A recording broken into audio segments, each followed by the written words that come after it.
बिस्मिल्लाहिर्रहमानिर्रहीम, अस्सलाम वालेकुम नाज़रीन। मैं आपका मेज़बान रमज़ान जट, आप देख रहे हैं मेरा यूट्यूब चैनल। वीडियो में आगे बढ़ने से पहले आपसे दरख्वास्त कि अगर आपने अब तक मेरा चैनल सब्सक्राइब नहीं किया तो बराए मेहरबानी चैनल को सब्सक्राइब कर दें। इसमें कोई शक नहीं है कि भारत पाकिस्तान से 500 साल आगे निकल चुका है। वहां पर 4 बड़ी इंटरनेशनल यूनिवर्सिटीज बन रही हैं। टेक्नोलॉजी के मैदान में भारत अमेरिका को टक्कर दे रहा है, इकोनॉमी के मैदान में यूके को टक्कर दे रहा है। पूरी दुनिया में लेबर वर्कर के हवाले से इंडिया नंबर 1 जा रहा है।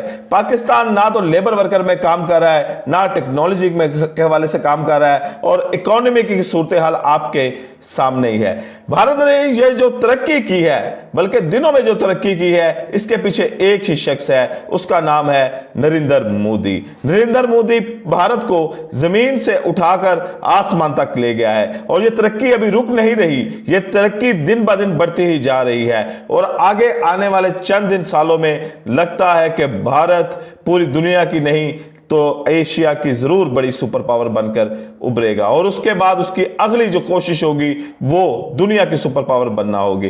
पहले मैं आपको जो भारत की तरक्की के पीछे जो शख्स है नरेंद्र मोदी, उसके मुतालिक थोड़ा सा बताता हूं, फिर आगे बात करते हैं कि हुआ क्या है हमारे साथ। नरेंद्र मोदी सितंबर की 17 तारीख 1950 में 17 तारीख और सन 1950 में रियासत गुजरात के जिला मीम हसाना में पैदा हुए। वालिदैन इंतहाई गरीब थे। वालिद दामोदर दास रेलवे स्टेशन पर चाय बेचता था। मास हीरा बैन लोगों के घरों में बर्तन मांजती थी, झाड़ू टाकी करती थी। दामोदर दास के 4 बच्चे थे। नरेंद्र मोदी का तीसरा नंबर था। नरेंद्र के एक भाई ने लेदर फैक्ट्री में काम किया और मंजर से गायब हो गया, जबकि दूसरा भाई गुजरात हुकूमत के महकमा इत्तलात में मामूली अफसर है। नरेंद्र मोदी बचपन ही में वालिद का हाथ बटाने लगा। ये छोटा बनकर रेलवे स्टेशन पर चाय बेचने लगा। वालिद जालिम था, नरेंद्र बागी था, और हालात नागुफ्ताबे थे। चुनाचा नरेंद्र सिंह मोदी 13 साल की उम्र में घर से भाग गया। ये 17 साल की उम्र में एक दिन के लिए घर आया। वालिदैन ने शुदादान बहन के साथ इसकी शादी करा दी, लेकिन ये दुल्हन का मुंह देखे बगैर घर से निकल गया और फिर कभी वापस नहीं आया। ये 30 साल खाना बदोश रहा। ये कभी इस शहर में रहता और कभी इस कस्बे में मुकीम हो जाता। नरेंद्र दफ्तरों और पाठशालों में रातें गुजारता रहा। ये 20 साल की उम्र में यानी कि मुतअस्सिब हिंदू तंजीम RRS जो राष्ट्रीय यूसीएम सिविक संघ में शामिल हो गया। RSS का हेडक्वार्टर रियासत महाराष्ट्र के शहर नागपुर में था। यह तंजीम हिंदुओं से गैर हिंदुओं को निकाल देना चाहती थी। ये हिंदुस्तान से गैर हिंदुओं को निकाल देना चाहती थी। ये इस तंजीम का नजरिया था। ये दूसरे मज़ाहिब की इबादतगाहों को मंदिरों में तब्दील करने यानी सफ़ा हस्ती से मिटाने की भी कायल थी। नरेंद्र मोदी ने नागपुर में अस्करी ट्रेनिंग ली और उसके बाद हिंदुस्तान से मुसलमानों की नस्ल कुशी का परचम उठा लिया।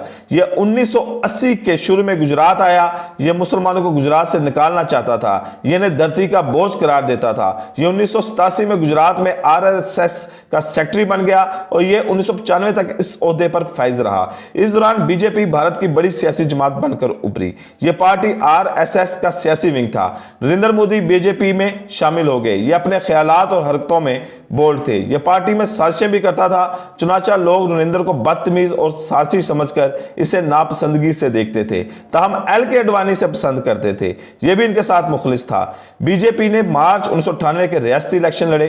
गुजरात में पार्टी ने 117 नशिस्तें हासिल कर ली।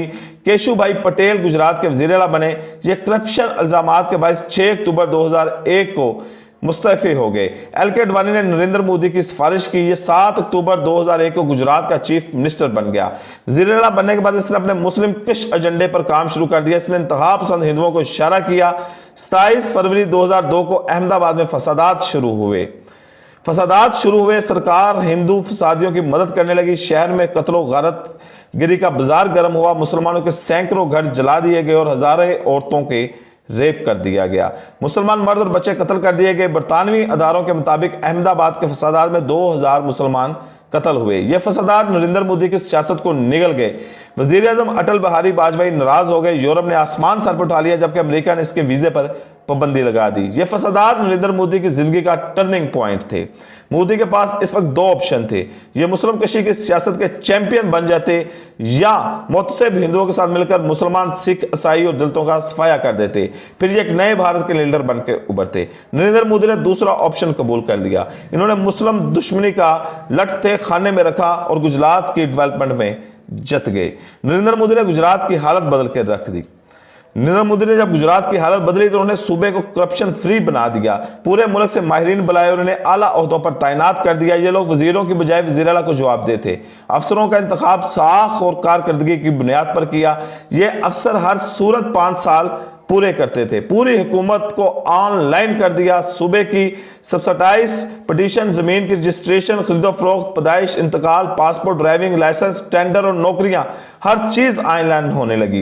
इंटरनेट सस्ता और आसान कर दिया। पूरे सूबे में पब्लिक सर्विस सेंटर बना दिए। इंटरनेशनल सरमायाकारी कॉन्फ्रेंसें करवाई और टाटा मोटर्स, जनरल मोटर्स और फोर्ड जैसी कंपनियों को मुराद देकर गुजरात बुलवा लिया। इन कंपनियों ने $6 अरब की सरमायाकारी की। इंटरनेशनल फाइनेंस सिटी बना दिया। इस प्रोजेक्ट की वजह से अहमदाबाद भारत का सबसे बड़ा कारोबारी मरकज बन गया। गुजरात को सनतकारों की जन्नत बना दिया गया। नरेंद्र मोदी की इन पॉलिसियों की वजह से गुजरात ने भारत की कुल सरमायाकारी का 15% खींच लिया। हालांकि इतना बड़ा भारत है, लेकिन गुजरात ने 15% इसका खींच लिया। गुजरात की ज़राअत ने 11%, जबकि सनत ने 13% तरक्की की। आज भारत की कुल बरामदात में गुजरात का शेयर 22% है और यह वाकई ही कमाल है। नरेंद्र मोदी 2001 से 2014 तक 13 साल गुजरात के वज़ीर रहे। इन 13 वर्षों में उन्होंने गवर्नेंस और परफॉर्मेंस के बेशुमार नए मॉडल मुतारफ करवाए। ये ईमानदार भी हैं। उन्होंने 13 वर्षों में अपने खानदान के किसी शख्स को चीफ मिनिस्टर हाउस में कदम नहीं रखने दिया। 40 साल की सियासत में मोदी ने घर के सिवा कुछ नहीं बनाया। ये सादा इंसान है, खद्दर के कपड़े पहनते हैं, सब्जी और दाल खाते हैं, फर्श पर सो जाते हैं और तमाम सरकारी मनसूबों की खुद देखभाल करते हैं। इस सादगी, परफॉर्मेंस, ईमानदारी और खिदमत ने आज चाय बेचने वाले, फर्श पर सोने वाले, अंग्रेजी ना बोल सकने वाले, मुसलमानों के दुश्मन और कट्टर हिंदू नरेंद्र मोदी को दुनिया की सबसे बड़ी जमहूरियत का वजीर आज़म बनाया हुआ है। आज भारत के वजीर आज़म है। ये 30 साल बाद सिंगल मेजॉरिटी हासिल करने वाले वजीर आज़म भी है। नरेंद्र मोदी परफॉर्मेंस की ताज़ा तरीन मिसाल है। ये मिसाल साबित करती है कि आप अगर लोगों के हालात बदल दें, आप परफॉर्म करें, आप ईमानदार हों, आप मेरिट पर अमल करें, तो लोग आपको गरीबाना और कट्टर माजी तक भुला देते हैं आपका। ये आपको शिद्दत पसंदाना ख्यालात के बावजूद भारत का वज़ीर आज़म बना देते हैं। हमारे हुक्मरानों, बिलखसूस चारों सूबे के वज़ीर आला को नरेंद्र मोदी से सियासत सीखनी चाहिए। हम अगर दोस्तों से नहीं सीखते तो कम से कम दुश्मनों से ही सीख लें। हमारे चीफ मिनिस्टर अगर अपने जो इसको कॉपी कर लें नरेंद्र मोदी को, तो पूरे मुल्क की हालत बदल सकती है।